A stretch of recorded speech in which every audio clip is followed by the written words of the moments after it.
rất nhiều những câu chuyện em giấu riêng mình em biết, cũng bởi vì hạnh phúc của mình muốn gìn giữ nên em đành lặng im.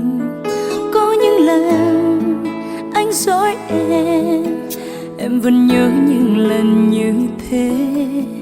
Quá yêu anh nên em san sẻ một nửa cho ai kia.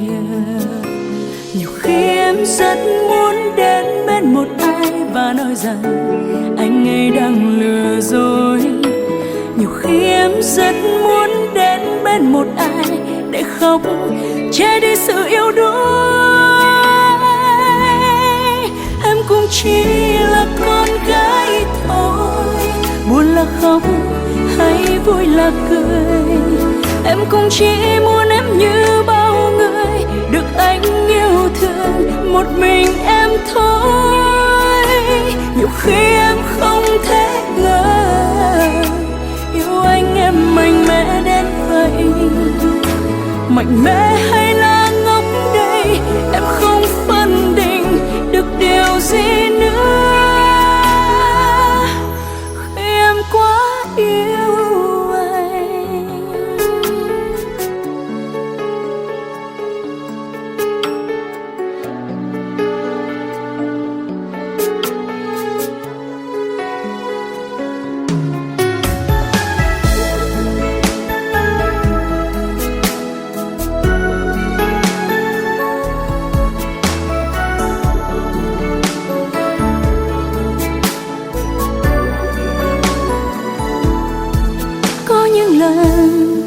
Anh dối em vẫn nhớ những lần như thế.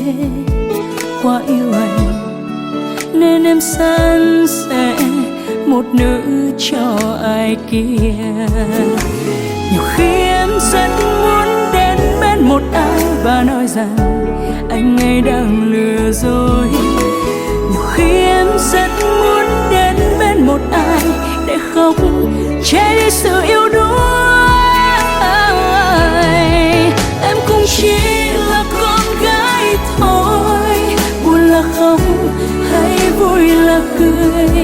Em cũng chỉ muốn em như bao người được anh yêu thương một mình em thôi. Nhiều khi em không thể ngờ yêu anh em mạnh mẽ đến vậy. Mạnh mẽ hay là ngốc đây, em không phân định được điều gì nữa.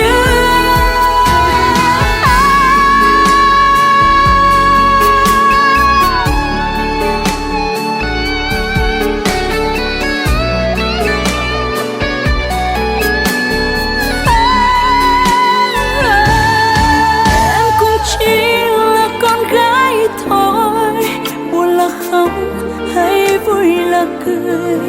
Em cũng chỉ muốn em như bao người được anh yêu thương một mình em thôi.